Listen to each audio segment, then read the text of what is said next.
మదనపల్లి జిల్లా అమ్మచెరువుమిట్టలో వెలసిన శ్రీ అభయ ఆంజనేయ స్వామి వారికి శనివారం నాడు ప్రత్యేకమైన పూజా కార్యక్రమం నిర్వహించారు.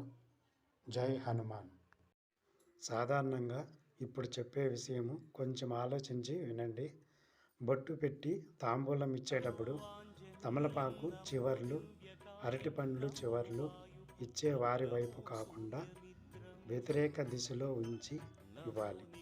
చివర్లను మన వైపు ఉంచి ఇస్తే మీరు ఇచ్చిన తాంబూలం ఫలం వృధాగా పోతుంది.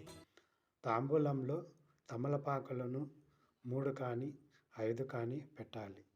తాంబూలంలో ఒక్కలను పండ్లను 2 చొప్పున పెట్టాల్సి ఉంటుంది. ఒకే పండు పెట్టి తాంబూలం ఎప్పుడూ ఇవ్వకూడదు. జై శ్రీరామ్. జై శ్రీరామ్.